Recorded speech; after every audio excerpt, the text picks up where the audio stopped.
sebelum saya ke Mas Owi, mungkin saya ingin Kang Ujang membacanya dulu. Ya. Dengan perbedaan pandangan antara ibaratnya menjadi dua kubu ya, PAN Golkar dan juga P3.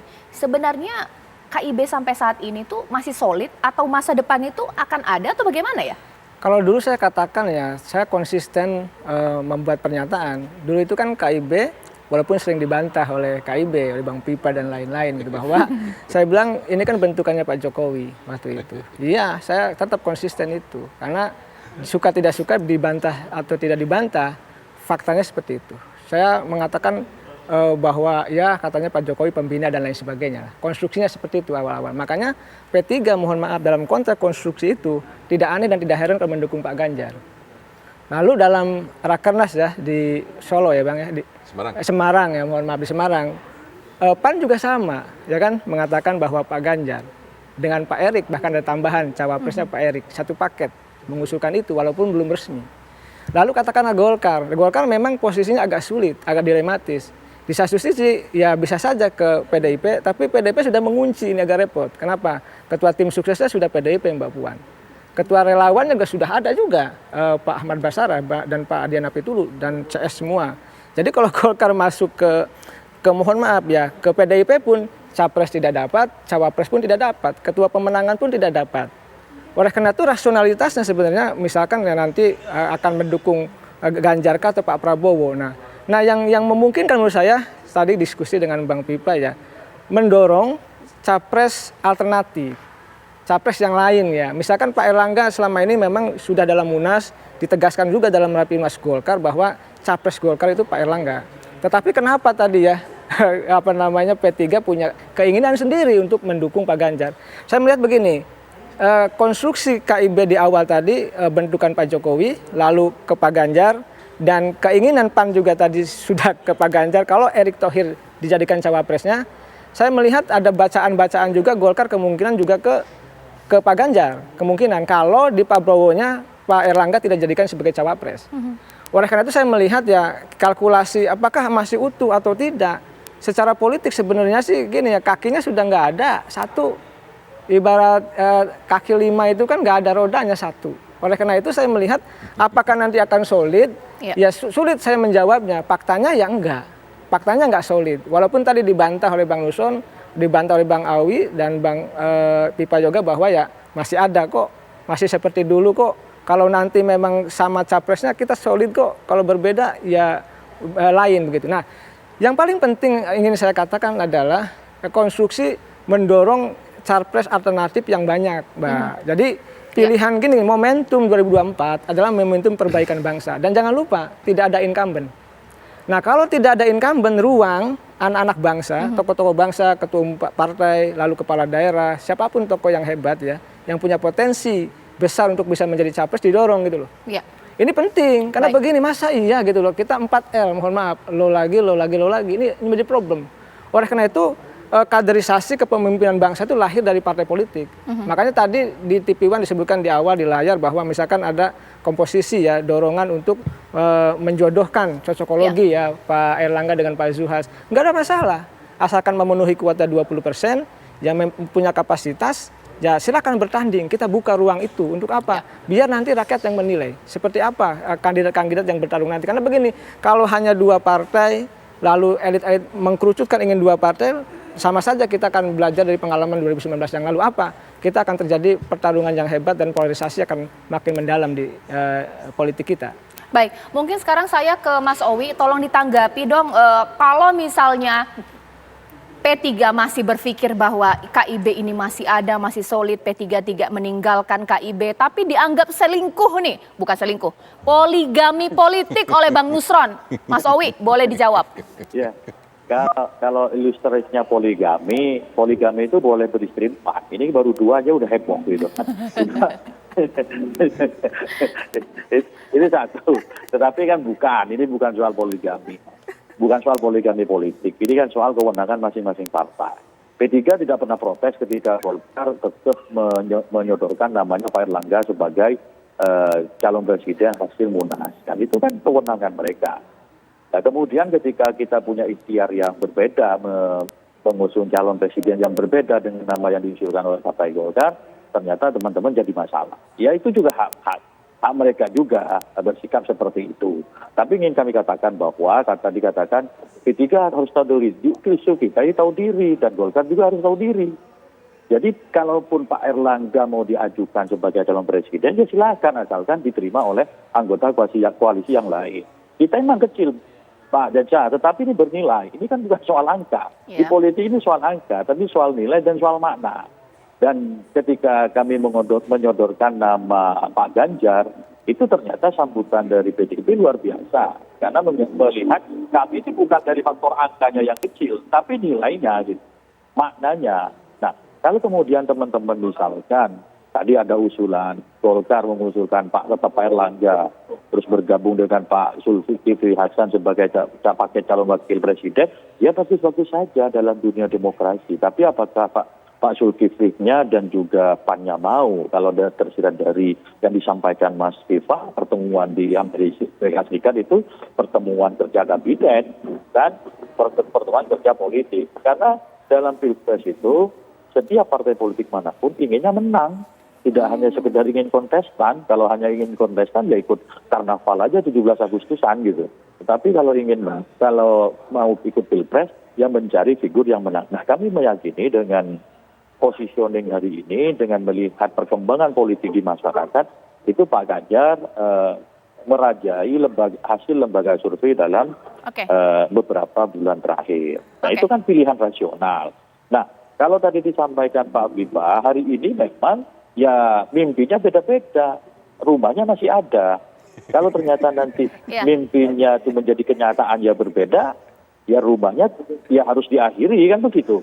Oke, Bang Viva boleh ditanggapi, apakah benar analisis dari Mas Owi bahwa kalaulah Golkar dan juga PAN dipasangkan untuk Pilpres 2024, entah itu capresnya Erlangga, cawapresnya Zulhas, susah untuk menang. Nah, itu bagaimana? Ini menjadi calon presiden dan calon presiden di Indonesia itu relatif agak berat. Pertama, dia harus didukung oleh partai politik yang lolos 4% parliamentary threshold. Setelah ini lolos, kedua, dia harus memenuhi persyaratan presidensial threshold 20% kursi DPR RI. Nah, kalau Golkar dan PAN berkoalisi bergabung capres-cawapres secara yuridis sesuai dengan Undang-Undang Nomor 7 Tahun 2017 telah memenuhi persyaratan pasal 222. Presidensial threshold 20% kursi DPR RI. Itu yang pertama. Nah, soal persyaratan itu bisa. Nah, kemudian yang kedua soal kemenangan ya. Ini kan dinamis ini. Masyarakat dinamis berdasarkan kepada hasil survei sebagai tools, sebagai alat yang membantu hal-hal yang bersifat kualitatif diukur menjadi angka yang numerik, itu bisa berubah sesuai dengan fase waktu dan dinamika masyarakat. Nah, oleh karena itu proses pendaftaran kan masih Oktober, masih panjang, masih 5 bulan lagi.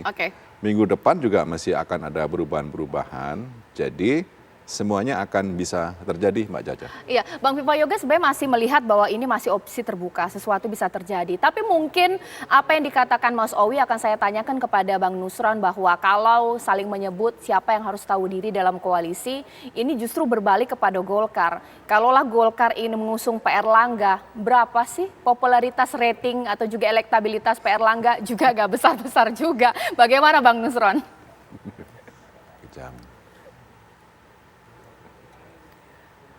Bang Nusron, sedikit ini ya, sedikit gangguan ya Bang Nusron ya. Masih di mute ya Bang Nusron ya, boleh di unmute dulu? Sejak kapan yang namanya politik di Indonesia itu hasilnya itu ditentukan oleh survei? Kalau kita mengacu pada hasil survei, yang namanya P3, yang namanya PAN, itu udah kapan tahun udah dianggap nggak pernah lolos dalam parliamentary threshold. Ya kan, karena itu kalkulasi darat itu selalu berbeda dengan kalkulasi dengan kenyataan. Nah, tapi itu urusan yang lain lah. Tapi sebetulnya begini, kita masih banyak opsi lah ya. Karena ini politik masih panjang. Kita yang minimal kalau toh katakanlah kalau toh P3 itu memang nanti pamit, skenario itu P3 itu pamit baik-baik, kemudian cerai baik-baik, tinggal gono gininya kita atur nanti. Nah kan gitu. Nah, nanti saya sama Awik ngatur gono gininya nanti begitu. Kita masih bisa berhubungan baik dengan bisa melanjutkan proses kerjasama politik ini dengan PAN. Tentunya kalau dengan PAN ini tentunya kita masih punya, minimal kita masih punya 2 skenario. Skenario pertama sebagaimana kita propose, kita ingin mengintegrasikan 2 koalisi ini, yaitu koalisi KIB, mungkin nanti minus P3 kalau P3-nya sudah pamit baik-baik, tapi sampai hari ini saya menganggap P3 itu masih sama kita. Kenapa? Karena belum pamit baik-baik. Ya kan? Karena itu nanti integrasi 2 koalisi antara KIB dengan KKIR. Nanti misal presidennya dari KKIR, wakil presidennya dari KIB. Nah siapa dari presidennya dari KIB? Biarkan nanti itu berunding antara ketua umum, yaitu Pak Erlangga dengan Pak Zulhas. Ya kan, sampai pada titik tertentu itu berunding. Tapi kalau kemudian dalam putaran tertentu skenario kedua harus maju sendiri juga nggak ada masalah. Ya dilanjutkan Pak Erlangga dengan Pak Zulhas dan sebagainya. Ya kan jadi sama-sama politik ini masih sama-sama dinamis. Ini kan pertarungannya masih di bulan November saja ini pendaftaran. Masih ada waktu di bulan Juni, Juli, Agustus, September. Masih 4 bulan. Baik, kalau kata orang Madura itu Belanda masih jauh, sehingga kita masih bisa melakukan simulasi-simulasi. Siapa tahu nanti dalam perjalanan tiba-tiba ada surveinya berubah, berbalik karena Pak Owik tadi menggunakan rumus survei, ya kan, tiba-tiba dapat wangsit dari mana, ikut, ya itu alhamdulillah. Ditahan dulu Bang Nusron. Soal begitu, saya kira ini masih cair dan nggak ada masalah soal masalah itu. Kita masing-masing kita jalankan, yang penting komitmennya adalah pemilu ini berjalan dengan demokratis, bermartabat, yang jelas kita ingin menghindari adanya polarisasi politik. Ya kalau kita diminta gabung ke Pak Ganjar, kita ini ingin menghindari polarisasi politik kok. Kita ini ingin membangun KIB bersama koalisi besar ini dalam rangka menghindari polarisasi politik, tidak cebong, tidak kampret, ya kan, tidak sekuler, tidak religius, tapi kita ingin menghentikan politik identitas, politik polarisasi. Nah kalau kita ikut salah satu, baik kanan maupun kiri, sama aja kita ingin melanggengkan fenomena yang tidak sehat di dalam proses demokrasi kita di 2 pemilu ini, yaitu pemilu tahun 2014 dan pemilu tahun 2019. Saya kira itu, Mbak.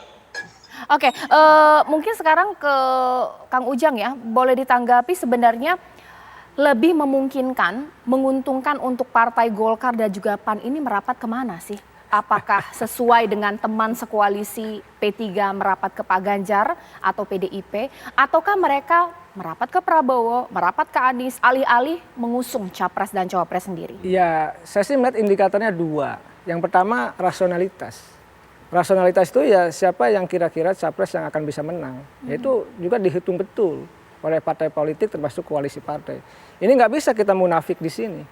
Pasti semua koalisi yang dibangun apapun itu gitu ya, mau koalisi KIB, koalisi Ganjar gitu, koalisi katakanlah Gerindra, PKB, termasuk koalisi perubahan katakanlah, itu pasti mengejar kemenangan. Nggak ada itu, tidak ada 1000 alasan untuk menjelaskan kekalahan. Yang pasti semua konstruksi koalisi yang dibangun adalah untuk kemenangan. Jadi yang dihitung rasionalitas ini, siapa yang akan menang itu pasti. Yang kedua kepentingannya. Kepentingan sama enggak nih? Ya kan?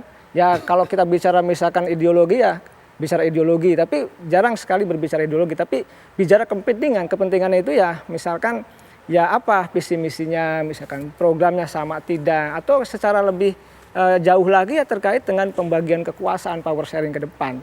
Siapa mendapat apa, kapan dan bagaimana. Itu paling 2 hal ini yang saya lihat ya untuk bisa melihat mengkalkulasi sebenarnya kemana arah dukungan misalkan Golkar dengan PAN. Pasti akan rasional. Saya pernah ketemu juga dengan ya Pak Zulhas diskusi gitu ya. Mengatakan ya PAN juga pasti akan rasional.